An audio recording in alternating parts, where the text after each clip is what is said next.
परमाणु बम जैसा हथियार दुनिया के छोटे छोटे देशों को, जो नासमझ देश हैं, उनके पास होना चाहिए। मुझे नहीं लगता कि ईरान के पास परमाणु शक्ति होनी चाहिए। वहाँ के इस्लामिक एक्सट्रीमिज्म अल खमनेई ने अमेरिका के नेतृत्व को कभी एक्सेप्ट नहीं किया।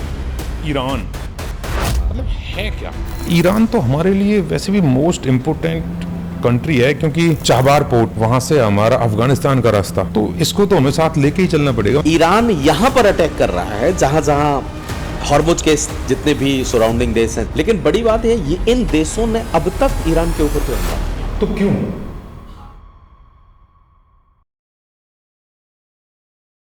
नमस्कार सभी दोस्तों को, मैं हूं लोकेश सिंह राजपूत और मैं लेके आ गया हूं फिर से एक पॉडकास्ट एलआर टॉक्स पे, जहां पे हम मिलते हैं उन शख्सियत से जो समाज में बदलाव ला रहे हैं। तो आज मैं लेके आया हूं नवाब सिंह सोमवंशी सर को, जो सिविल सर्विस में सीनियर अध्यापक बोलें, सीनियर लेक्चरर बोलें, तो ये मेनली यूपीएससी और पीसीएस के लिए बच्चों को तैयार करते हैं। और सर का जो सब्जेक्ट है वो है पीएसआईआर और मेनली है इंटरनेशनल रिलेशन। तो सर, स्वागत है आपका मेरे पॉडकास्ट एलआर टॉक्स पे। Nawab Somvanshi sir. Thank you Lokesh Singh. Sir, आज का एक मेन मोटिव मेरा था कि जो ये अपना मिडल ईस्ट में ईरान के साथ जो हो रहा है, या फिर ईरान जो ये कर रहा है सबके साथ, तो सर मैं भी चाहता हूँ कि जनता को थोड़ी इसके बारे में भी नॉलेज मिले कि ईरान मतलब है क्या। 632 ईस्वी में मोहम्मद साहब की मृत्यु हुई। ओके। और मोहम्मद साहब की मृत्यु के बाद वहां कॉन्फ्लिक्ट उत्पन्न हुआ सिया सुन्नी का। ओके। तो सिया और सुन्नी झगड़ा करते रहे। ठीक है। लंबे समय तक सिया सुन्नी का डिस्प्यूट रहा, जिसमें कुछ देश जैसे ईरान है, सीरिया है, इराक है, ये कुछ सियाओं के देश हैं। पूरी दुनिया के अगर मुस्लिम समुदाय को देखा जाए तो सियाओं की जनसंख्या बहुत ज्यादा नहीं है।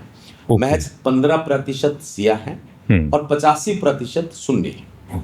तो सियाओं के कुछ बहुसंख्यक देश हैं, जिनमें से ईरान उनको लीड कर रहा है। तो उस टाइम पे तो ये अपने यूएस की और इनकी दोस्ती थी। यूएस के बारे में अगर आप देखें तो दो अलग पोल है ये।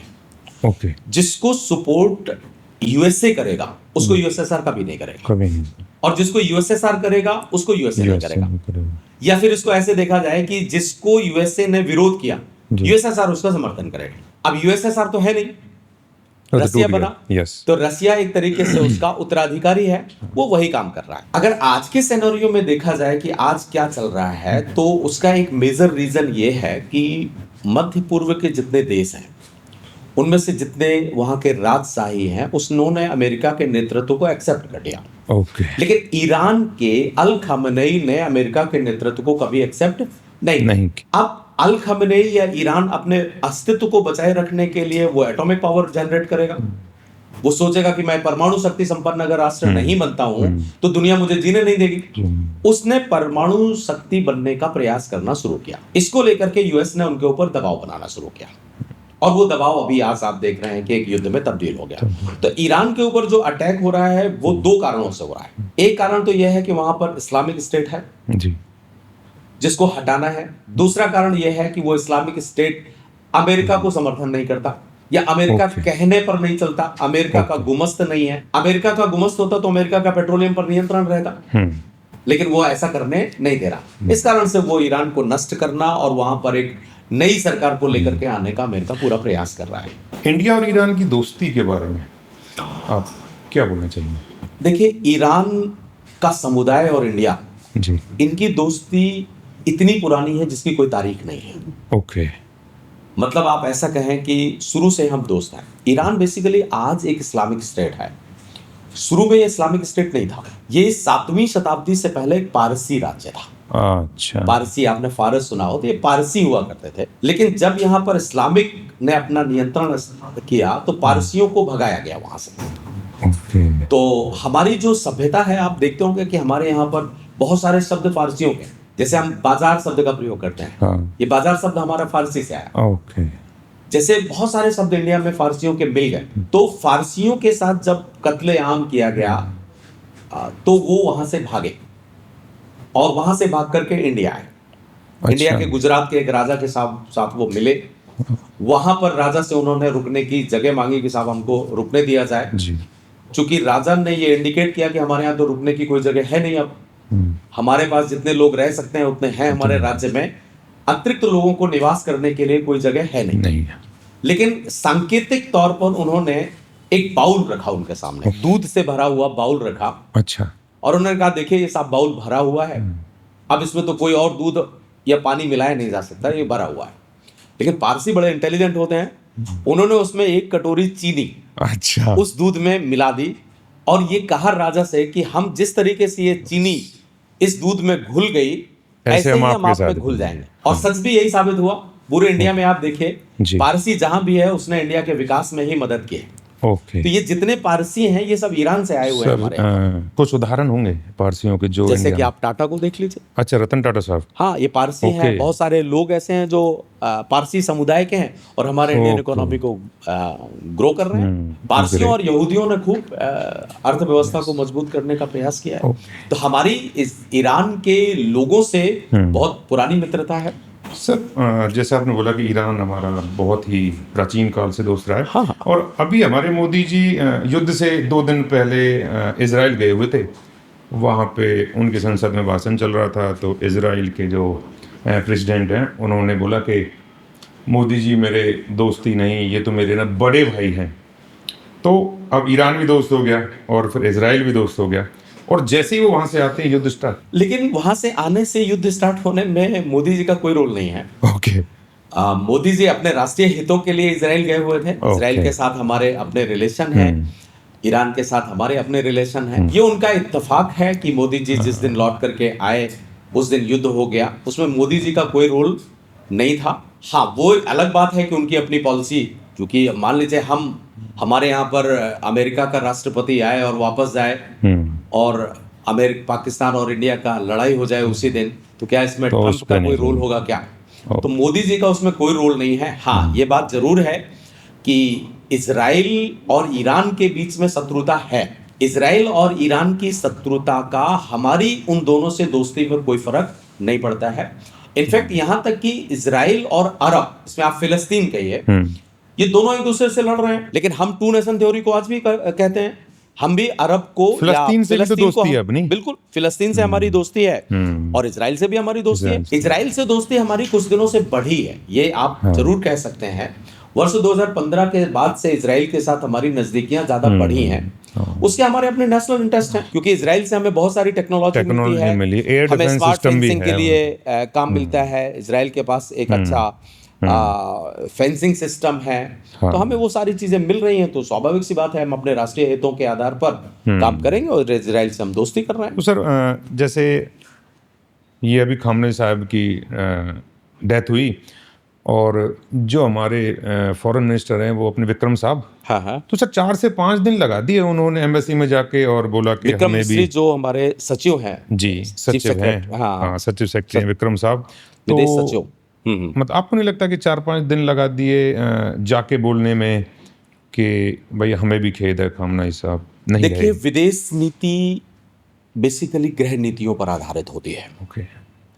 और विदेश मंत्री हो या विदेश सचिव है, कोई भी स्टेटमेंट जब देगा वो, जब वो ये अश्योर कर लेगा कि स्थिति क्या है। ओके, ठीक है ना? तो ये अश्योर करना बहुत जरूरी था कि खामनेई साहब की मृत्यु हुई है या नहीं भी हुई है, ये भी सोचने वाली बात थी। दूसरी बात कि ईरान जब तक ये स्पष्ट नहीं कर देता है कि खामनेई साहब की मृत्यु हुई है, आप पहले से कॉन्डोलेंस कैसे कर सकते हैं? हमें ग्लोबल सिनेरियो क्या कह रहा है कि खामनेई साहब की मृत्यु पर दुख प्रकट करना है हमें, वो हमारे राष्ट्रीय हितों में है या नहीं है? नहीं। जब हमें ऐसा लगा या हमारे विदेश सचिव को ऐसा लगा कि नहीं, अब हमें दुख प्रकट करना चाहिए, उन्होंने कर दिया। अंतरराष्ट्रीय राजनीति में कोई भी सिंबल जी साधारण नहीं होता है। हर एक्शन, चाहे वो विदेश सचिव हो, चाहे विदेश मंत्री हो, चाहे प्रधानमंत्री हो, समझ के चाहे वो NSA हो, कोई भी एक्शन बिना कोई काम किए हुए या बिना जांचे परखे नहीं होता है। तो हमारी कूटनीति का एक परिचय था। हम ये शायद दिखाना चाह रहे होंगे कि भाई तुमसे भी दोस्ती है हमारी दोस्ती ईरान से भी है और आगे आने वाली सरकार से भी रहेगी। ओके। ईरान में जो भी सरकार आए, जैसे कि अभी उनका उत्तराधिकारी हो सकता है कि अल खामेनेई का उत्तराधिकारी हो, या हो सकता है कि वहां के लीडर्स डेमोक्रेटिक तरीके से आए, या हो सकता है कि शाह की सरकार आए। ये 3 ऑप्शंस हैं वहां पर। तो हम ये बताना चाहते हैं कि कोई भी ऑप्शन आए, इंडिया उनके साथ है। सर मान के चलो कि ईरान को काफ़ी ज़्यादा क्षति पहुंचेगी कुछ दिनों में। ईरान जैसे जैसे कमज़ोर होगा तो हमें तेल को लेके, ऑयल को लेके कुछ दिक्कतें आने वाली हैं। आज की सिचुएशन ऐसी नहीं है कि हमको दिक्कत होगी, क्योंकि इंडिया अपनी ऑयल डिप्लोमेसी में डिसेंट्रलाइजेशन कर चुका है। अब किसी भी देश में अगर ऑयल की प्रॉब्लम होती है तो हमें प्रॉब्लम नहीं आएगी। हाँ, जो अगर आप स्ट्रेट ऑफ हॉर्मुज की बात करें तो प्रॉब्लम है, लेकिन इस कारण से प्रॉब्लम नहीं होगी कि ईरान में अगर पेट्रोलियम की दिक्कत हो जाती है तो हमें प्रॉब्लम आएगी। दुनिया के 44 देशों से आज हम पेट्रोलियम खरीद रहे हैं, जिनमें से आप अफ्रीका के देश हैं।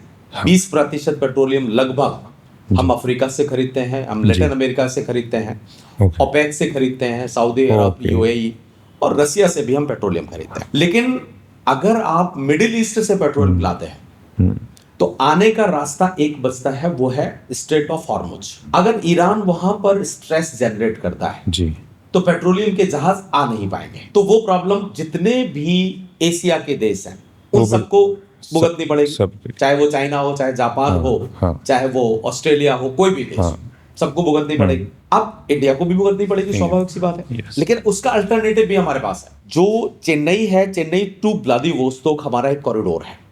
रूस का व्लादिवोस्तोक से ईस्टर्न कॉरिडोर है, वहां से हम पेट्रोलियम लेकर के अपनी भरपाई कर सकते हैं। वहां तो बर्फबारी ज्यादा है ना, वहां सर नॉर्मल रहता है। जापान बॉर्डर से, जापान से होते हुए उधर बर्फबारी तो 66.5 से ऊपर होगी ना। ओके। इस तरफ तो बर्फबारी नहीं है, होती है। तो वहां से जहाज आते जाते हैं, रोड है, हमारा कॉरिडोर बना हुआ है। तो जो चेन्नई टू व्लादिवोस्तोक तो कॉरिडोर ही है ना हमारा, वहां से हम ला सकते हैं, और अब तो ला ही रहे हैं। तो ऐसा कोई सिचुएशन नहीं होगा। और स्ट्रेट ऑफ हॉर्मुज, हालांकि अभी ईरान कितने दिन तक रोक पाएगा उसको, ये भी कहने वाली बात नहीं। मैंने सर सुबह ही न्यूज पढ़ी है कि स्ट्रेट ऑफ हॉर्मुज से ईरान ने बोल दिया है कि भाई यूएसए और यूरोप इनको तो नहीं जाने दूं। चाइना ले जा सकता है और इंडिया भी ले जा सकता है। तो क्या हमने वहां जाके शोक व्यक्त किया है तो उसका नतीजा है ये दूसरे दिन ही बोल देना? उसका भी एक कारण है। जैसे देखिए, जब प्रधानमंत्री हमारे गए इजराइल, तो वहाँ के जो विदेश मंत्री थे ईरान के, उन्होंने स्टेटमेंट दिया कि इंडिया को इस वक्त इजराइल नहीं जाना चाहिए था। ओके। क्योंकि इस समय तनाव तो 1 महीने से चल रहा है। तो उन्होंने कहा कि इस वक्त इंडिया के प्राइम मिनिस्टर को इजराइल नहीं जाना चाहिए था। लेकिन ये उनका अपना सोच है। हम ईरान के अगेंस्ट तो इजराइल नहीं गए थे, और कोई भी यात्रा प्रधानमंत्री की होती है वो एट द पॉइंट नहीं होती है, प्लान्ड होती है। अब तनाव आपका चल रहा है तो प्रधानमंत्री, भारत जैसा बड़ा प्रधानमंत्री अपनी विजिट को तो डिले नहीं करेगा। इजराइल जाना हमारा एक अलग तरीका था, और ये जो ईरान का और यूएस का स्ट्रेस चल रहा था, तनाव है, वो एक अलग तरीका था। तो उसका इससे कोई लेना देना नहीं था। अब इसके बाद जब लौट करके आए और उसी दिन उन्होंने, इजराइल ने अटैक कर दिया, तो भी उन्होंने कहा कि इंडिया से हमें ऐसी उम्मीद नहीं थी। लेकिन हमने उसको स्पष्ट कर दिया, भाई हमारा इसमें कोई रोल नहीं है। ईरान हमारा दोस्त है और दोस्त रहेगा हमेशा से। आप अगर झगड़ा कर रहे हो तो ना हम आपकी तरफ है, ना उनकी तरफ। हमारे हित तो दोनों के साथ है। मुझे तो ऐसा लगता है कि मध्यस्थता मोदी जी ना करा दे उनकी जाके। नहीं, मध्यस्थता करवाने में जब बात आएगी तो बहुत सारी संभावनाएं बन सकती हैं, क्योंकि इंडिया की जो इमेज है वो अभी तक ऐसी तो रही नहीं है कि किसके फेवर में रहे हैं। हमारी डिप्लोमेसी किसी के फेवर में नहीं रहती। हम अपनी डिप्लोमेसी को अपने हितों के आधार पर करते हैं। तो सर, ईरान तो हमारे लिए वैसे भी मोस्ट इम्पोर्टेंट कंट्री है, क्योंकि चाबार पोर्ट, वहाँ से हमारा अफगानिस्तान का रास्ता, तो इसको तो हमें साथ लेके ही चलना पड़ेगा। मतलब इससे तो दुश्मनी या फिर इसको हम नजरअंदाज तो हम कर ही नहीं सकते ना। तो ईरान को हम नजरअंदाज कर ही कब रहे हैं? देखिए, एक ईरान के झगड़े को समझिए आप जी। ईरान का झगड़ा है क्या? वहां का, अगर यूएस भी उनके साथ लड़ाई कर रहा है तो यूएस आज ये स्पष्ट कर सकता है कि वो ईरान से नहीं लड़ रहा। यूएस ईरान से नहीं लड़ रहा, इजराइल भी ईरान से नहीं लड़ रहा। यूएस और इजराइल दोनों लड़ रहे हैं वहां के इस्लामिक एक्सट्रीमिज्म, अल खमनेई, ठीक है ना, जो अभी खत्म हो गए। ईरान से लड़ाई ना तो यूएस की पहले थी और ना आज है। वहां पर बैठे हुए चरमपंथियों से वो लड़ रहे हैं और उनकी नीतियों से लड़ रहे हैं। अब वो नहीं चाहते उनकी नीतियां अगर वो खत्म हो जाते हैं तो हो सकता है यूएस और ईरान बहुत अच्छे दोस्त बन जाए। इजराइल और ईरान बहुत अच्छे दोस्त हुआ करते थे 1979 से पहले, इजराइल और ईरान। अच्छा। अब 79 के बाद से इन्होंने इजराइल को मान्यता नहीं दी। तो इजराइल भी नहीं चाहेगा कि मध्य पूर्व में उससे ज्यादा ताकतवर कोई हो। ना तो इजराइल चाहेगा ना यूएस चाहेगा, क्योंकि अगर यूएस उसको थोड़ा सा भी आगे बढ़ते हैं या फिर यूएस ईरान की ताकत को नहीं रोकता है और वो परमाणु शक्ति संपन्न राष्ट्र हो जाता है, तो पूरे के पूरे मध्य पूर्व में आग लग जाएगी। कोई बड़ी बात नहीं है किस तरीके की स्थितियां उत्पन्न हो जाएं। क्योंकि यहाँ पर एक बात देखें, जहां जिस कॉन्टिनेंट में डेमोक्रेसी नहीं है, बिना डेमोक्रेसी के अगर वहां पर डेटरेंस पावर आ जाती है, परमाणु शक्ति आ जाती है, तो उसका दुरुपयोग तो कभी भी हो सकता है ना। उसका दुरुपयोग तो कभी भी हो सकता है। ये ईरान महाभारत काल की एक बात मैं बताऊं आपको। महाभारत काल में ब्रह्मास्त्र एक तरीके का बड़ा अस्त्र था, परमाणु बम आप समझ लीजिए। और द्रोणाचार्य के पुत्र थे अश्वत्थामा, उनके पास ब्रह्मास्त्र था और उन्होंने ब्रह्मास्त्र को लॉन्च किया। अब उनके पास रोकने की ताकत नहीं थी। मैं आपको ये बताना चाहता हूं कि द्रोणाचार्य का पुत्र जो अश्वत्थामा, वो एक सेंसिटिव व्यक्ति नहीं हुआ। अगर आप इतने बड़े हथियार का प्रयोग कर रहे हैं तो आपको मानवता के बारे में जानकारी होनी चाहिए ना। अब अगर किसी ऐसे देश के पास परमाणु बम बन जाए, परमाणु हथियार आ जाए, जो मानवता के प्रति संवेदनशीलता नहीं रखता है, तो वो तो कभी भी मानवता को नष्ट कर सकता है। तो क्या परमाणु बम जैसा हथियार दुनिया के छोटे छोटे देशों को, जो ना समझ देश हैं या जिन्होंने अभी तक डेमोक्रेसी को होल्ड नहीं किया है, उनके पास होना चाहिए? तो मुझे नहीं लगता कि ईरान के पास परमाणु शक्ति होनी चाहिए। या मैं तो ये कहूंगा कि मध्य पूर्व में किसी के पास अभी परमाणु क्षमता हासिल करने की क्षमता नहीं है और ना ही उनके पास होना चाहिए। तो इस दृष्टिकोण से अगर यूएस कुछ कर रहा है तो वो मानवता की रक्षा के लिए माना जाएगा। अच्छा। क्योंकि अभी आप देख लीजिए, पाकिस्तान के पास परमाणु शक्ति है जी। जब हमारा झगड़ा पाकिस्तान के साथ हो रहा था तो पाकिस्तान के बहुत अच्छे अच्छे लीडर्स ने धमकी दी कि हम परमाणु का प्रयोग कर देंगे। इनफैक्ट जो अभी पूर्व प्रधानमंत्री है इमरान खान, उन्होंने 5 times Pakistan is nuclear weapons state, Pakistan is nuclear weapons state. तब जाकर के हमारे विदेश मंत्री ने कहा कि हम दिवाली के पटाखों के लिए हमने रख रखा है क्या? तो ऐसे देशों के पास जो ब्लैकमेलिंग करता है, परमाणु शक्ति को लेकर के ब्लैकमेलिंग करता है, क्या उनके पास परमाणु शक्ति होना आज की स्थिति में जायज है? तो मेरे ख्याल से परमाणु शक्ति होल्ड करने के लिए एक बहुत ही सभ्य और संयमित देश का होना बहुत जरूरी है। तो सर, अभी जैसे पाकिस्तान के बारे में बात हुई, तो पाकिस्तान, पहली बात तो खुद ही पाकिस्तान की इंटरनल जो भी स्थिति है वो मेरे तो समझ से बाहर है। ये टोटल 4 स्टेट हैं इसमें, और उसमें भी सिंध वाले भी इनसे परेशान हैं और बलूच वाले तो अपना कर हक मांग ही नहीं। तो बलूचिस्तान को आज़ादी के टाइम पे वो हमसे मिलना चाहते थे या फिर वो अलग ही स्टेट मांग रहे हैं? नहीं, वो अलग, पाकिस्तान से अलग रहना चाहते, हमारे साथ नहीं रहना, ना ही पाकिस्तान ना ही हम। जैसे जो ज्योग्राफिक सिनेरियो है वो हमसे मिलने का उनके साथ नहीं था जी, क्योंकि सिंध बीच में पड़ जाता है, तो ऐसी स्थिति तो संभव नहीं थी। लेकिन हाँ, वो पाकिस्तान में भी नहीं मिलना चाहते थे। ओके। पाकिस्तान में उस समय की लीडरशिप ने उनको मिलाया और वो मिल गए। हमेशा से शुरू से ही वो पाकिस्तान के विरोध में रहे हैं और इसका कारण रहा है, जैसे मान लीजिए कि कोई क्षेत्र आपके में मिला दिया गया है, तो अगर आप उनके साथ अच्छा व्यवहार करते हैं तो उन्हें आप अपना बना भी सकते हैं, उनका डेवलपमेंट करते हैं, आप उनका विकास करते हैं। बलूचिस्तान से इन्होंने, पाकिस्तान ने लिया तो सब कुछ, लेकिन बलूचिस्तान को दिया कभी कुछ नहीं। बलूचिस्तान के जितने भी मिनरल हैं, जितनी भी प्राकृतिक संपदाएं हैं, पाकिस्तान ने उनका दोहन किया, लेकिन उनके डेवलपमेंट के नाम पर उन्होंने कभी कुछ नहीं किया। हम तो प्यार करते हैं बलूचिस्तान। हाँ, बलूचिस्तान को हम प्यार करते हैं और बलूचिस्तान के लोग हमें भी प्यार करते हैं, हम चाहते भी हैं कि वो आज़ाद हो जाए, वो आ जाएं। अब पाकिस्तान के आज के सिनेरियो में आप देख ही रहे हैं कि स्थिति क्या है। एक तो उसकी माली हालत बहुत खराब है, इकोनॉमी उसकी बिल्कुल कर्ज पर चल रही है, जिस दिन भी खैरात मिलना बंद हो जाए उसकी अर्थव्यवस्था डंप हो जाती है, और साथ में लड़ाई इतने देशों से चल रही है। हाँ, इधर इंडिया से स्ट्रेस चल रहा है, उधर अफगानिस्तान से चल रहा है, हाँ, उधर बलूची भी उनको परेशान कर रहे हैं। हाँ, तो कुल मिलाकर के पाकिस्तान आज इस सिचुएशन में है कि अगर उसके 5 टुकड़े हो जाएं तो कोई बड़ी बात नहीं। हाँ, अगर उत्तर में आप देखें तो गिलगित बल्तिस्तान है, हाँ, वहां के लोग भी आंदोलन कर रहे हैं। उधर डूरंड रेखा में देखेंगे तो अफगानिस्तान के लोग कह रहे हैं कि साहब ये डूरंड रेखा तो हम मान ही नहीं रहे हैं और ये तो हमारी लैंड है। उधर बलूचिस्तान भी, हाँ, सिंध के लोग भी कभी कभी कह देते हैं कि नहीं हमें भी नहीं रहना, हमें तो इंडिया में जाना है। इनफैक्ट बलूचिस्तान से ज्यादा तो आजकल सिंध के लोग कह रहे हैं कि हमें भारत के साथ मिलना है। तो पाकिस्तान की तो हालत आज वो है ना कि सांप छछूंदर की कहानी बन गई है कि हम किसको बचाएं। तो ये सिचुएशन उनकी चल रही है। सर, एक अभी पाकिस्तान का दोगलापन मैंने देखा कि वैसे तो इन्होंने सऊदी अरब से एक एग्रीमेंट कर रखा है कि भाई हम दोनों के ऊपर अगर कोई भी हमला करता है तो हम दोनों साथ में लड़ेंगे। और अभी सऊदी अरब के ऊपर जब ईरान ने किया है हमला तो ये कुछ बोल ही नहीं रहा। तो फिर सर काय बात का अलायंस? देखिए, सऊदी अरब और पाकिस्तान के बीच में जो डिफेंस डील हुई थी 2024-25 में, उस डिफेंस डील का कोई मायने नहीं रखता है। ओके।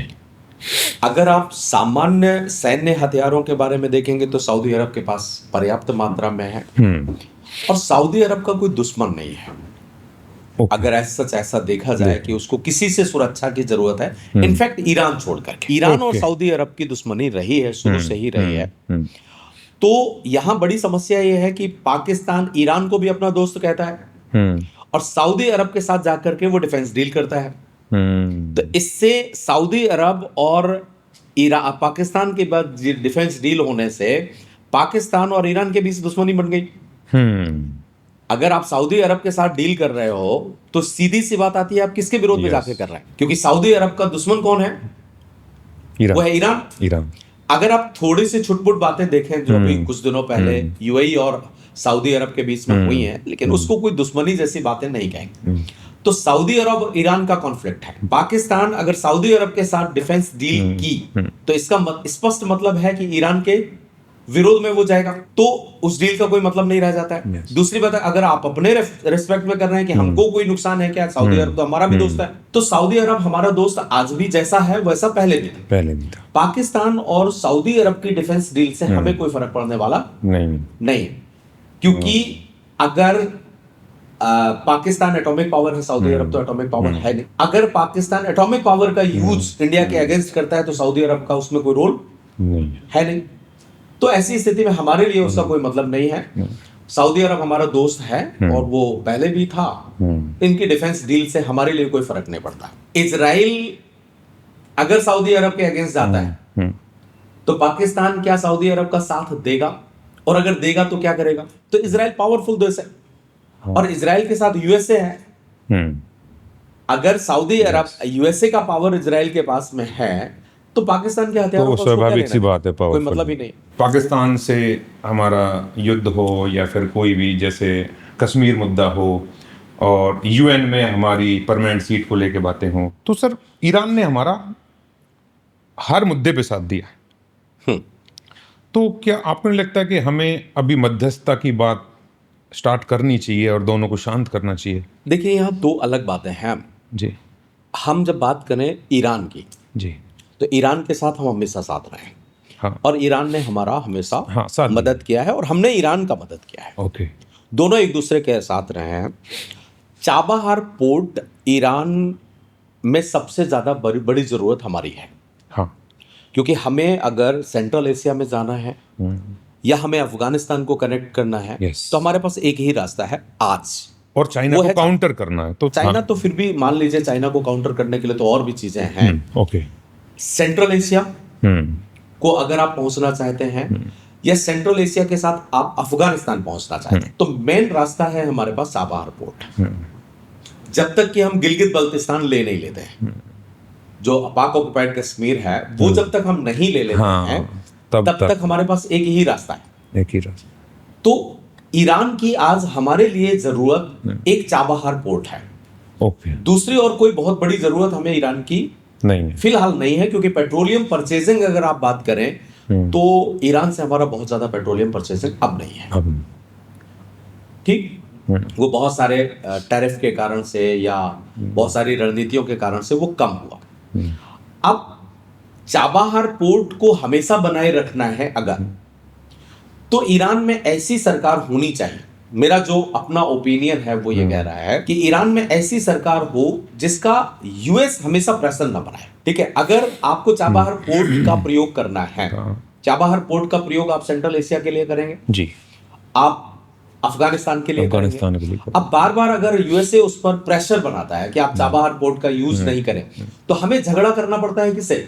यूएस से। अब एक खमनेई या एक एक्सट्रीमिज्म सरकार के लिए क्या आप यूएस से झगड़ा करना चाहेंगे? नहीं।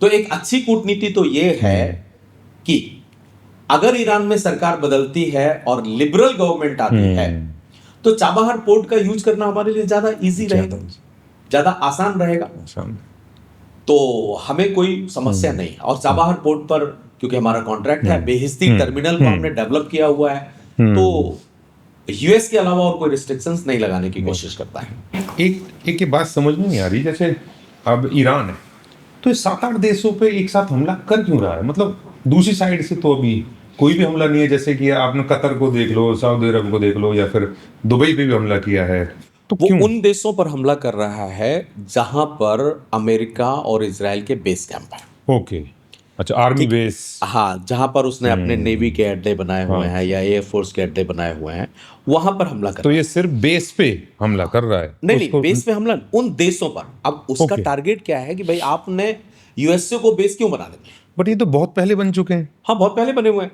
तो अब विरोध तो खैर पहले ही करना चाहिए था। यूएस वहां से अटैक करेगा ना इसके ऊपर, तो ईरान क्या चाहेगा कि उन एरिया को खत्म कर दिया जाए, ताकि यहां से यूएस हमको।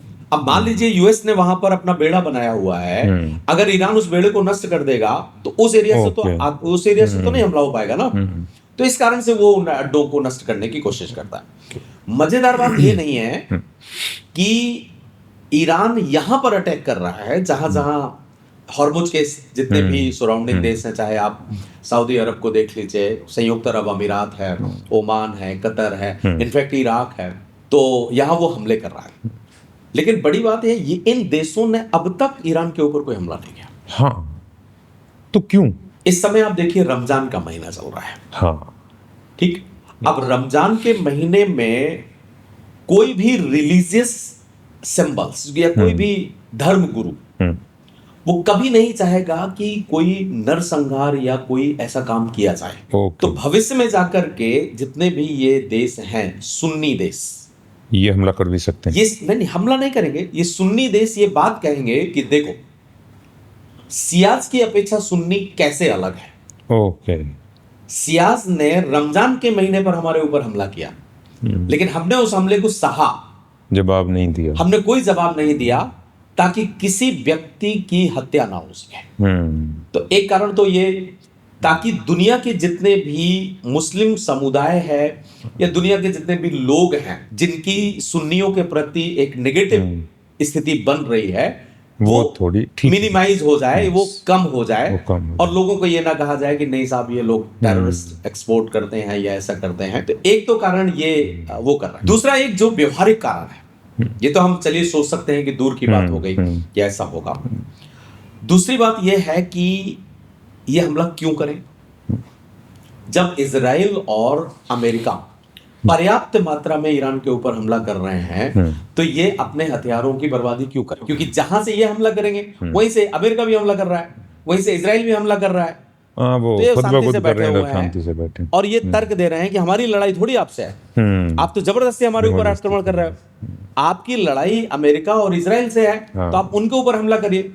अब उनके नाम पर आप हमारे ऊपर हमला कर रहे हैं, तो भविष्य में जाकर के ये क्या कहेंगे कि देखिए हम तो बोल भी नहीं रहे थे और फिर भी इन्होंने हमारे ऊपर अटैक किया। तो सर, जो ये आजकल चल रहा है मिडिल ईस्ट में, और अभी तो मुझे ऐसा लगता है कि काफी एग्रेसिव हो गया है, और भी क्या हम इसको थर्ड वर्ल्ड वॉर नहीं, अभी तो ऐसा नहीं सोच सकते हम कि थर्ड वर्ल्ड वॉर आएगा, क्योंकि दुनिया में अभी कोई भी देश किसी बड़े युद्ध के बारे में नहीं सोच रहा है।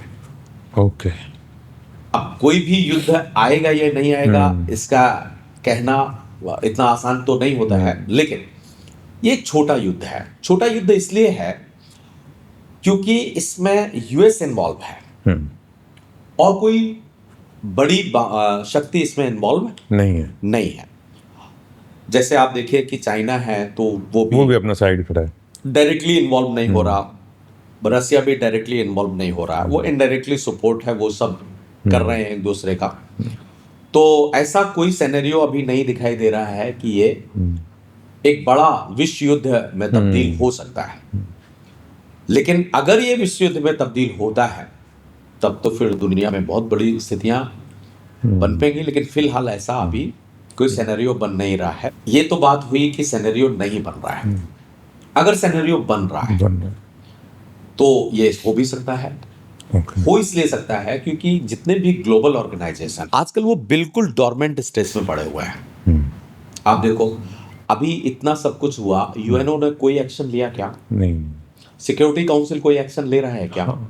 नहीं। लेकिन किसी बड़े युद्ध को रोकने के लिए इनकी भूमिका तो सबसे बड़ी रहती है। और इन्होंने अभी तक कोई एक्शन, सबसे पहले तो इनको आना पड़ेगा, एक्शन नहीं लिया है। तो एक आशंका व्यक्त की जा सकती है, एक दूर अगर हम सोचें कि अगर ये स्ट्रेस और ज्यादा बढ़ता है तो क्या ये संभव है? तो फिर एक बात आती है, क्या यूएस की जनता, यूएस युद्ध चाहती है? क्या युद्ध चाहती है? क्या वो इस समय अपनी जब उसकी अर्थव्यवस्था बहुत नीचे जा रही है, ऐसे समय में क्या वो युद्ध होने देना चाहेंगे? तो मुझे नहीं लगता है कि ये तृतीय विश्व युद्ध में तब्दील होगा। हाँ, एक बात जरूर है कि युद्ध थोड़ा लंबा चलेगा। अब लंबा चलने का कारण ये है कि अगर जो ईरान की वर्तमान सरकार है ये सरेंडर नहीं करती है, जैसा कि अभी आपने देखा कि ट्रंप ने कहा कि एकमात्र रास्ता है सरेंडर करना, और ईरान कह रहा है कि हम किसी भी स्थिति में हार नहीं मानेंगे, हम आखिरी सैनिक तक युद्ध लड़ेंगे। अब आखिरी सैनिक तक अगर वो युद्ध लड़ते हैं तो सैनिक उनके तो मारे नहीं जा रहे हैं। मारा कौन जा रहा है? वो ईरान की जनता मारी जा रही है। क्या ईरान की जनता उनको इतना सपोर्ट करेगी? एक बड़ी समस्या ये है। तो युद्ध थोड़ा सा लंबा चलेगा क्योंकि इस युद्ध में एक्सट्रीमिस्ट शामिल है। ओके, है ना? लेकिन ये हफ्ते 2 हफ्ते तक चलना चाहिए, ऐसा आप मान के चल सकते हैं। मुझे लगता है कि ईरान के पास मिसाइलों की संख्या भी बहुत है, तो वो इतनी आसानी से युद्ध को भी रोकेंगे नहीं। लेकिन जो मिसाइलों की संख्या है वो आपकी कितने दिन चलेगी? ईरान कोई बहुत ऐसा महाशक्ति तो है नहीं कि उसका प्रोडक्शन रेट बहुत ज़्यादा है। तो जो भी उसने मिसाइल्स बनाई हुई है, ऐसा ना, थोड़ी बहुत आशंका ऐसी है कि इसने पर्याप्त मात्रा में मिसाइलें बना रखी। हाँ, मिसाइल्स की संख्या, ड्रोन की संख्या उसके पास पर्याप्त मात्रा में है, तो वो एक लंबे समय तक खिंच सकता है। देखो यूएसए के सामने घुटने तो टिकेंगे, लेकिन वो ज़्यादा से ज़्यादा 15-20 दिन। पर देखिए, अगर आप कंपेयर कर रहे हैं कि यूक्रेन के पास भी तो बहुत ज़्यादा ताकत नहीं थी, लेकिन 4 साल में वो भी तो खींच गया बहुत लंबा। तो उसका कारण था, उसका कारण ये था क्योंकि यूक्रेन को सपोर्ट करने वाले पूरा का पूरा एक तो वेस्टर्न यूरोप था और यूएस था, तो वो लंबा चला। हाँ, अब अगर ईरान वाला युद्ध लंबा चलता है, ये उस कंडीशन में हो सकता है जब ईरान को हथियारों की आपूर्ति रसिया और चाइना करना शुरू कर दें। अगर रसिया और चाइना ईरान को हथियारों की आपूर्ति करते हैं तो युद्ध थोड़ा और लंबा चलेगा। लेकिन यहां मुझे ऐसा नहीं लगता है कि रसिया आपूर्ति करेगा, क्योंकि रसिया तो अपने आप में लड़ रहा है। ठीक बात है। तो चाइना हो सकता है कि हथियारों की आपूर्ति करे, लेकिन चाइना अभी हथियारों की आपूर्ति करना चाहेगा नहीं। इसलिए नहीं चाहेगा क्योंकि अगर यूएस को यह बात होती है ना कि चाइना से हथियारों की आपूर्ति होती है तो यूएस और चाइना का स्ट्रेस और ज्यादा बढ़ेगा। लेकिन इस समय चाइना यूएस से कोई तनाव लेना नहीं चाहेगा, क्योंकि ये जो सिनेरियो चल रहा है ना, समय इकोनॉमिक ट्रांजिशन का चल रहा है। इकोनॉमिक ट्रांजिशन में कोई भी ताकत, मान लीजिए कि चाइना अब 2nd नंबर की इकोनॉमी है, उसे 1st नंबर की इकोनॉमी बनना है, अगर वो युद्ध में डायरेक्टली इन्वॉल्व हो जाता है तो फिर वो नीचे चला जाएगा। तो बड़ा युद्ध होने की आशंकाएं अभी तो नहीं है। सर, जो ये सारा कॉन्फ्लिक्ट चल रहा है, मेरा मानना ये है कि इसमें सबसे ज्यादा फायदा तो रूस को हो रहा है। और रूस को फायदा आर्थिक रूप से देखा जाए, क्योंकि उसको पेट्रोलियम बेचने का मौका मिल रहा है। हाँ, उसको इंडिया, क्योंकि उसने ना बोला भी है हाँ, कि भाई मेरे पास बतेरा है, मैं अपने आप दे दूंगा इंडिया को। बिल्कुल बिल्कुल, और वो इसका बेनिफिट लेना चाहेगा भी। हाँ, राष्ट्रपति पुतिन काफी और फिर ऐसा होशियार ना व्यक्ति। दोस्त भी तो है ना हमारा तो पुराना। हमारा तो दोस्त है, चाइना के भी दोस्त है। तो हाँ, चाइना चाइना का और जैसे चाइना और इंडिया, जी ये एशिया में अगर देखा जाए तो दुनिया के सबसे बड़े कंज्यूमर है पेट्रोलियम के। हाँ तो हम तीसरे अगर विश्व में देखें तो हम तीसरे बड़े कंज्यूमर हैं, चाइना दूसरा कंज्यूमर है। तो ऐसी स्थिति में रसिया को तो और ज्यादा बेनिफिट होगा, क्योंकि वो चाइना को भी पेट्रोलियम बेच सकेगा अच्छी पर्याप्त मात्रा में, और इंडिया को भी बेच सकेगा। तो उसका बेनिफिट तो है पेट्रोलियम परचेजिंग में अगर कही जाए तो बात। तो सर एक बात ये कि अब मुझे नहीं लगता कि इंडिया किसी भी देश के दबाव में आ सकता है। क्या ये सच है कि अब हम बहुत स्ट्रांग हो चुके हैं? देखिए, अभी हम ग्लोबली स्ट्रेटजिक अलाइनमेंट की तरफ है। ओके।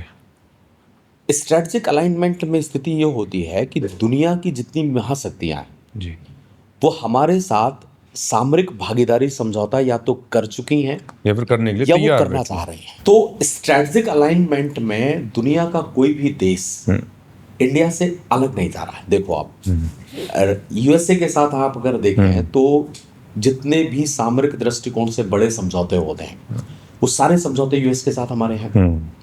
आप लेमोवा देख लें, कॉमकासा देख लें, बेका है, आईएसए है, सारे एग्रीमेंट हो गए। 2+2 वार्ता भी है हमारी, हाँ, डिफेंस हमारी डील भी है। हथियार खरीदने पर भले ही यूएस अभी तीसरे नंबर पर है हमारा, उनके साथ भी है। अभी आपने यूरोप में देखा तो यूरोपीय यूनियन के साथ में हमारी मेगा डील हुई है, तो इकोनॉमिकली रिलेशन उसके साथ भी हमारे अच्छे हैं। रसिया के साथ हमारे डिफेंस और स्ट्रेटजिक रिलेशंस तो शुरुआत से ही हैं, आज भी है। ठीक जी। तो आप देखो, रसिया मेजर पावर है जो आपके साथ स्ट्रेटजिक अलाइनमेंट में है, यूएसए आपके साथ स्ट्रेटजिक अलाइनमेंट में है, ठीक, और यूरोप आपके साथ स्ट्रेटजिक अलाइनमेंट में है। बायलैटरल अगर देखा जाए तो फ्रांस, फ्रांस, ब्रिटेन, ठीक, ये सब के साथ देश आपके साथ सामरिक अलाइनमेंट बना रहा है। जापान के साथ आपका स्ट्रेटजिक अलाइनमेंट है इंडो पैसिफिक को लेकर के, साउथ कोरिया के साथ है।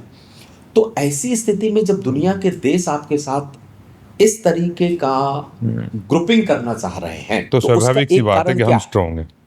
उसका एक सीधा सीधा कारण यह है कि हमारी अर्थव्यवस्था और हमारी दुनिया के लिए महत्ता अब बढ़ रही है। ठीक है, एक इसका कारण यह है कि जब भी दुनिया आगे बढ़ती है तो कोई ना कोई उसका बेस होता है।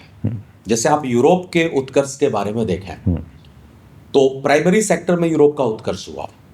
प्राइमरी सेक्टर मतलब एग्रीकल्चर इकोनॉमी और प्राइमरी इकोनॉमी, इस पे यूरोप तक आगे बढ़ा। औद्योगिक दृष्टिकोण से अगर देखा जाए तो अमेरिका, जापान, ये सब आगे बढ़े। अब तीसरा सेगमेंट आता है सर्विस सेक्टर।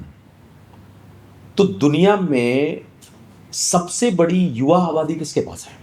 भारत। वो हमारे पास है। और सर्विस सेक्टर के प्रोवाइड करने के लिए युवा आबादी सबसे ज्यादा जरूरत होती है। तो दुनिया के जितने देश हैं उनको चाहिए यंग स्किल, और यंग स्किल किसके पास है? वो हमारे पास पर्याप्त मात्रा में, वो हमारे पास पर्याप्त मात्रा में है।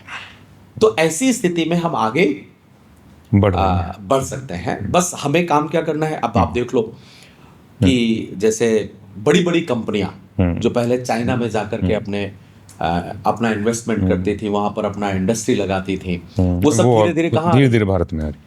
आप एप्पल को देख लीजिए, वो इंडिया में अपना प्रोडक्शन यूनिट बना रहा है। यस। आप मेगा डील के तहत यूरोप की बहुत सारी कार के बनाने वाले लोग यहाँ पर आएंगे जो बनाएंगे। तो एक मार्केट हब, एक प्रोडक्शन हब की तरफ आगे बढ़ रहा है। अब जब प्रोडक्शन हब बनेगा तो इनको सस्ता श्रम मिलेगा। सस्ता श्रम कौन उपलब्ध करवाएगा? वो हम उपलब्ध करवाएंगे। तो हमें चाहिए टेक्नोलॉजी और कैपिटल इन्वेस्टमेंट, जिससे हमारे यहाँ पर प्रोडक्शन बढ़े। प्रोडक्शन बढ़ेगा तो स्वाभाविक सी बात है कि दुनिया के बाजारों में हम पहुंचेंगे। सर, ये जो आजकल इंफॉर्मेशन वॉर चल रहा है, इससे जियोपॉलिटिक्स में क्या प्रभाव पड़ता है? देखिए, पूरी दुनिया जी इंफॉर्मेशन टेक्नोलॉजी से आज जुड़ चुकी है जी, और आप देख रहे हैं कि बहुत सारे ऐसे प्लेटफॉर्म हैं जो एक सोशल मीडिया प्लेटफॉर्म के तौर पर आए, जिनमें आप फेसबुक, ट्विटर, एक्स, दुनिया भर के भरे हुए हैं। तो आज कोई भी घटना होती है वो तुरंत पॉपुलर डोमेन में पहुंच जाती है। हर व्यक्ति उस घटना के बारे में अवेयर हो जाता है कि क्या चल रहा है, कहां पर कौन सा युद्ध चल रहा है, कौन सी स्थिति चल रही है। तो हमेशा उस ओपिनियन को कैश करवाने का कोशिश किया जाता है देशों की सरकारों के द्वारा, ओपिनियन अपने फेवर में बनाना। मान लीजिए जैसे अगर आपके सामने सुनाई दिया दो चीजें सुनाई दे रही होंगी कि इंडिया में भी कुछ प्रोटेस्ट चल रहे हैं जो अल खमेनी के फेवर में, और कुछ प्रोटेस्ट चल रहे हैं जो उनके विरुद्ध हैं जी। ये कौन बना रहा है? ये सोशल मीडिया के द्वारा बनाए जा रहे हैं।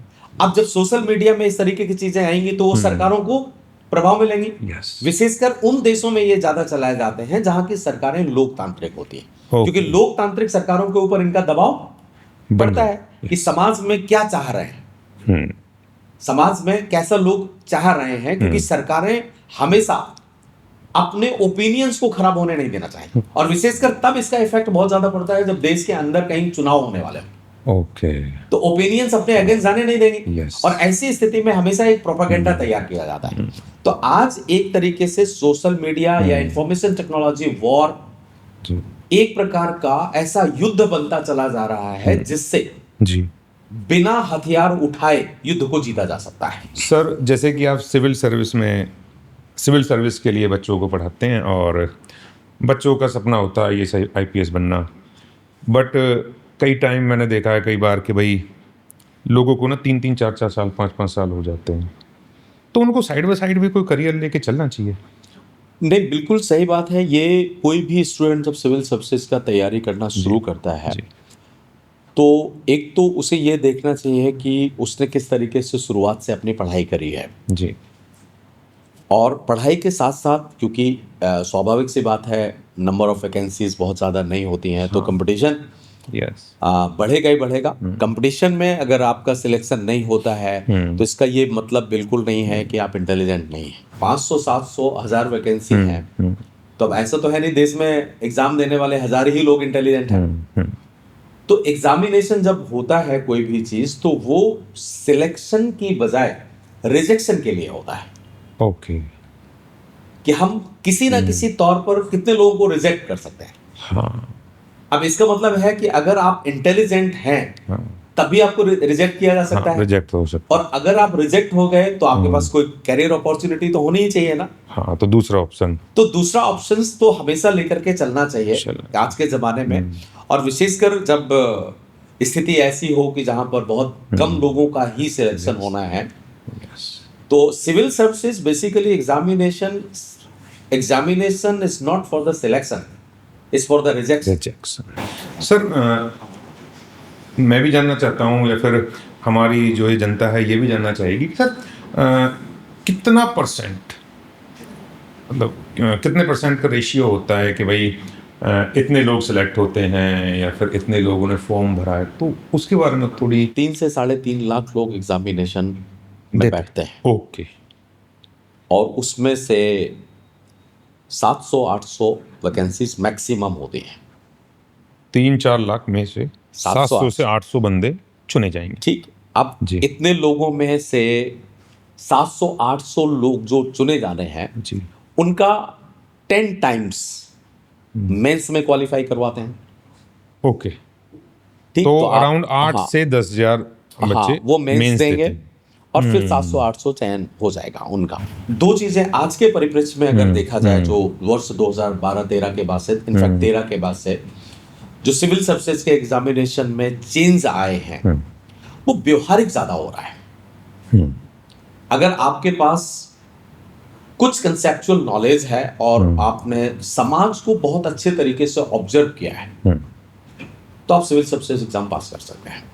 अब वो जो अध्ययन आपने किया है, वो अध्ययन कोई ऐसा बहुत बड़ा रॉकेट साइंस नहीं है। आप एनसीईआरटी बुक्स को बहुत अच्छे तरीके से पढ़ते रहे। एनसीईआरटी बुक्स से आपने बेसिक कंसेप्ट ले लिया, उस बेसिक कंसेप्ट को थोड़ा सा आपने टेक्स्ट के साथ में बना लिया। तैयारी के दौरान आपने कुछ कंसेप्ट जैसे टेक्स्ट के साथ आपने मिला करके उनको पढ़ लिया। इसके बाद ज्यादा से ज्यादा प्रैक्टिस करिए। प्रैक्टिस का मतलब समाज में कोई चीज कैसे प्रयोग हो रही है। अब आज वो जमाना नहीं है कि हम किताबी कीड़े बन करके पढ़ाई करें। अब जमाना ये है कि जो हमने सीखा है समाज में हमें कैसे दिखाई दे रहा है। मतलब एक तरीके से हम कह सकते हैं कि knowledge is implication of reason. आपके पास जो भी तर्क उत्पन्न होकर के आ रहा है उस तर्क का व्यवहारिक प्रयोग कैसे हो रहा है। ओके। तो प्रश्न आज कमीशन के इस तरीके के हो रहा है। तो परीक्षा ज्यादातर कैसी हो रही है, व्यवहारिक, और ज्यादातर लोगों को व्यवहारिक जानकारी होती है। बस हमें करना क्या है कि उस व्यवहारिक जानकारी को सैद्धांतिक जानकारी के साथ मिलाना है। अब यहाँ एक और मजेदार बात जो अब 1-2 साल से जी चेंज हुई है, जिससे स्थितियां और आसान हो सकती हैं या स्थितियां और कठिन हो सकती हैं जी, वो है चैट जीपीटी। चैट जीपीटी जब से ये या एआई आया, इसने परीक्षा की प्रणाली को ही बदल दिया। ओके। पहले क्या होता था कि प्रश्न पूछा जाता था और उत्तर कैंडिडेट को देना होता था। अब क्या है कि उत्तर अवेलेबल है, प्रश्न बनाना है आपको। तब सीखना हमें क्या है, ये सिनेरियो है, इस सिनेरियो में प्रश्न कैसा बनेगा। तो जिसने उस सिनेरियो को ऑब्जर्व करके प्रश्न बनाना सीख लिया वो सिविल सर्विसेज पास कर जाएगा बड़े आसानी से। अब सर्कमस्टांसेस और सिनेरियो देख करके क्वेश्चंस बनाना सीखना होगा। वो प्रैक्टिस की बात है कि आप कैसे ऑब्जर्व कर रहे हैं, किन सर्कमस्टांसेस को देख रहे हैं। अगर आप ऐसा कर लेते हैं तो बड़ा इजी काम। जो ये टॉपर होते हैं, जैसे 2-4 बंदे 6 बंदे टॉपर हैं अच्छे, तो विभिन्न इंस्टीट्यूट उनके फोटो लगा के रखते हैं। तो एक ही टॉपर के फोटो कई इंस्टीट्यूट में मैंने देखे हैं, क्यों? एक्चुअली देखिए, ये कोई ऐड का तरीका है, लोगों को सर रुझाने का तरीका है क्या? नहीं, बिल्कुल सही है। ये दोनों कह सकते हैं या ये कह सकते हैं कि एक एडवर्टीजमेंट वॉर चल रहा है। अब कोई भी कैंडिडेट जब तैयारी कर रहा होता है जी, तो वो अपने सारे हाथ पैर मारता है, यथासंभव वो कोशिश करेगा कि उसको सिलेक्शन चाहिए। तो होता क्या है कि उसने किसी एक कोचिंग में जा करके पूरा कोर्स ले लिया, उसने तैयारी फाउंडेशन कोर्स में एडमिशन ले लिया और वो तैयारी किया, 1.5 साल उसने पढ़ाई की। इसके बाद जब वो प्रीलिम्स में पास हुआ तो पता चला कि ऐसा है कि उस कोचिंग का टेस्ट सीरीज अच्छा है, तो ऐसा करता हूँ मैं टेस्ट सीरीज ले लेता हूँ वहाँ से। तो एक तो वो फाउंडेशन वालों ने एडमिशन लिया था तो उसका सारा कुछ वहाँ पर है, टेस्ट सीरीज किया तो वहाँ पर भी उसने एडमिशन लिया, तो उनके पास भी वो रिकॉर्ड आ गया कि भाई ये हमारा स्टूडेंट है। फिर पता चला कि मेंस का टेस्ट सीरीज दिखा तो किसी और इंस्टीट्यूट में भी ले लिया, तो वो उनका भी हो गया। फिर इंटरव्यू दिया तो वो उनका भी हो गया। अब इंटरव्यू के दौरान बहुत सारे बच्चे मॉक देते हैं और वो डिफरेंट इंस्टीट्यूट में जाकर के मॉक देते हैं। तो अब 4 इंस्टीट्यूट में वो मॉक देने के लिए चला गया, तो फिर वो 4 के यहाँ फॉर्म है उसका। तब ऐसी स्थिति में हर आदमी दावा क्या करेगा? ये तो हमारा बहुत बढ़िया बात ये हुई है जी कि सरकार ने एक रूलिंग्स बनाई है कि आपके यहाँ पर जिस कोर्स में एडमिशन उस बच्चे ने लिया है उस कोर्स को आपको अपने एडवर्टीजमेंट में लिखना होगा। मतलब अगर आपके यहाँ से फाउंडेशन में पढ़ा है तब आप लिखेंगे कि फाउंडेशन का, इंटरव्यू में लिखा है तो इंटरव्यू। तो अब आप देखते होंगे कि उसमें जब भी एडवर्टीजमेंट में ये सिलेक्टेड कैंडिडेट का फोटो छापते हैं तो उसमें लिखा होता है कि हमने कहाँ से और किस चीज की तैयारी करी। लेकिन हमारे यहाँ तो एक स्थिति है कंडीशन अप्लाई, तो बड़ा छोटा सा साहब और सबके सब बताने की कोशिश करते हैं कि हमने तो फाउंडेशन में पढ़ाया है इनको।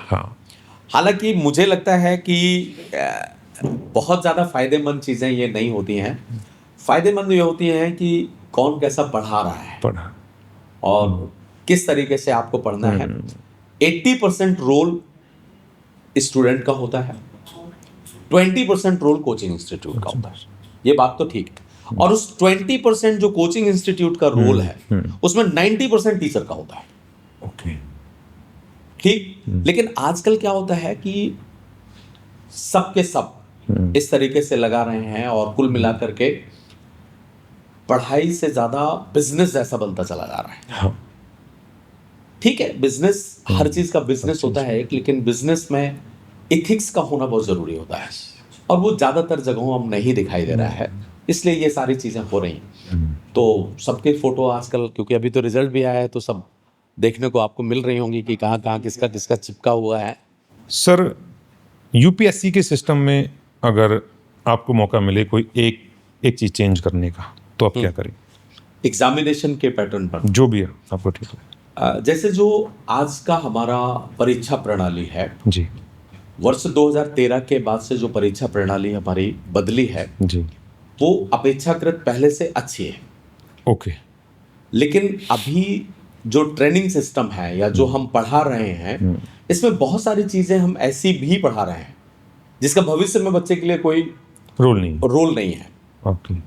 तो अब जैसे हम लीगल गवर्नेंस के बारे में पढ़ाते हैं, गुड गवर्नेंस की तरफ जा रहे हैं, ई गवर्नेंस की तरफ जा रहे हैं, सिटीजन चार्टर की तरफ जा रहे हैं, लेकिन इसके बारे में अध्ययन उतना ज्यादा नहीं करवाया जा रहा है।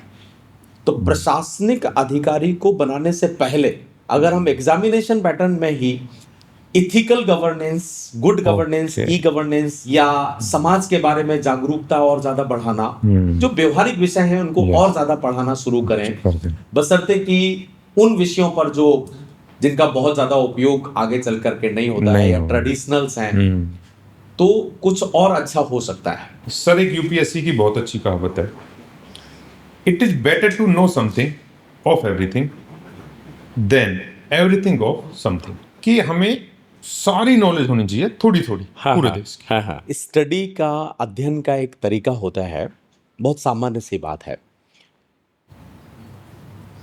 Generalisation, specialisation, after then generalisation. Okay. जैसे हम किसी भी चीज के बारे में जब सीख रहे होते हैं तो हमें सामान्य जानकारी होती है जी, थोड़ा थोड़ा हमने सारी बातों के बारे में सीख लिया। फिर हम किसी पर्टिकुलर के बारे में स्पेशलाइज्ड होते हैं जी। फिर जब हम स्पेशलाइज्ड हो जाते हैं जी, तो फिर हम उसका प्रयोग करना शुरू करते हैं, वो जनरलाइजेशन हो गया। आज कमीशन तीसरे स्तर पर है। आपने जो सीखा, जैसे आप डॉक्टर को देखिए, शुरुआत में डॉक्टर क्या होता है, एमबीबीएस से हुआ। एमबीबीएस का मतलब यह हुआ कि वो शरीर के बारे में सब कुछ जानता है, लेकिन थोड़ा। फिर वो स्पेशलाइज हुआ, मास्टर ऑफ मेडिसिन किया, मास्टर ऑफ सर्जरी किया, तो किसी पर्टिकुलर अंग के बारे में सर्जरी में जाना। इसके बाद जब वो और ज्यादा योग्य हो जाता है, तब फिर वो ये बताना शुरू कर देता है कि ये बीमारी कैसे नहीं होगी, मतलब कौन कौन से प्रिकॉशन हमें लेने चाहिए जिससे ये हमारी बीमारी नहीं होगी। तो वो क्या हो गया, स्पेशलाइजेशन के बाद जनरलाइजेशन हो गया। इसलिए आज के जमाने में वही आ गया है कि आप किसी भी विषय के स्पेशलाइज मत बनिए, लेकिन स्पेशलाइजेशन के बाद जनरलाइज जरूर बनिए। नॉलेज सारे विषयों की होनी चाहिए, उनका प्रयोग आपके पास होना चाहिए, क्योंकि अगर एक भी विषय छूटा तो हम थोड़ा पीछे रह जाएंगे। तो आज एक पोस्ट मॉडर्न एरा है, और पोस्ट मॉडर्न एरा में ये बात की जाती है कि आप किसी भी एक विषय के बड़े विशेषज्ञ हैं, आप बहुत ज्यादा तरक्की नहीं करेंगे, लेकिन आप सबके बारे में हैं, तो अपने विषय का प्रयोग आप वहां पर कर सकें। तो यही है यूपीएससी का निष्कर्ष। जैसे निचोड़, जैसे पानी है ना जी, तो आप पानी को कहीं भी आप प्रयोग कर लीजिए, वो उस तरीके से अपने आप को बदल देगा। पानी का प्रयोग आप चाय में भी करते हैं, पानी का प्रयोग आप दूध में भी करते हैं, पानी का प्रयोग आप ऐसे भी हर जगह बहुत सारे लोग अपनी अपनी फितरत के आधार पर पीने में भी मिलाते हैं। तो आप करते रहिए पानी का प्रयोग, लेकिन पानी अपनी अहमियत को खोता है क्या? नहीं, पानी की अहमियत, लेकिन बाकी सबकी अहमियत को पानी ने चेंज कर। तो यूपीएससी का प्रिपरेशन या किसी भी ऐसे मानवीय विषय का प्रिपरेशन करने में आपको एक पानी की तरह होना चाहिए, ताकि आप हर जगह प्रयोग हो सकें। पानी का प्रयोग हम पौधों में भी करते हैं, पानी का प्रयोग हम शरीर में भी करते हैं, लेकिन उसका अपना कंपोनेंट्स क्या है। तो ये एक हो गया कि आप स्पेशलाइजेशन के बाद जनरलाइज हुई है। यस। और सबसे ज्यादा इजी क्या है, मतलब अगर हमें इजी टू यूज करना है तो सबसे ज्यादा इजी टू यूज क्या है? पानी है या नहीं? yes. सबसे ज्यादा जरूरत किस चीज की है? पानी। वो पानी। तो अध्ययन में भी ऐसा ही होना चाहिए कि कुछ आपके पास ऐसे कंसेप्ट हैं जिन कंसेप्ट का आप हर जगह प्रयोग कर सकते हैं। जिस दिन आप ये सीख लेंगे कि एक आपने कुछ कंसेप्ट सीखे हैं, उनका प्रयोग आप हर जगह कर पा रहे हैं, तो आप समझ लीजिए कि आपने समाज में अपने ज्ञान का प्रयोग करना सीख लिया। Sir, thank you so much, आपने हमें इतना टाइम दिया और बहुत मज़ा आया आपके साथ बात करने में, और मेरी तो पुरानी यादें ताज़ा हो गई आपके साथ। और और सर स्वाभाविक सी बात है कि हमारी नई जनरेशन को आज बहुत कुछ सीखने को मिला होगा। और हमने यहाँ पे मिडल ईस्ट के बारे में बात की, तो आपको बताना चाहूँगा कि हमें कोई प्रॉब्लम नहीं है भाई, जिसका युद्ध हो रहा होने दो। हम स्वयं में बहुत सशक्त हैं और हम ऐसे ही ग्रो करते रहेंगे, मतलब मैं देश की बात कर रहा हूँ। तो अब हम यहीं पे अपना वाइंड अप करते हैं और सर का बहुत बहुत शुक्रिया। आपको मेरा पॉडकास्ट अगर अच्छा लग रहा हो तो आप कमेंट करके मुझे बता सकते हैं, या फिर कोई इसमें आपको कमी भी लग रही हो तो मुझे आप बताइए। और थोड़ा आप हमारे लिए बेटर कर सकते हो तो मेरे चैनल को सब्सक्राइब कर लें और शेयर भी कर दें। Thank you so much.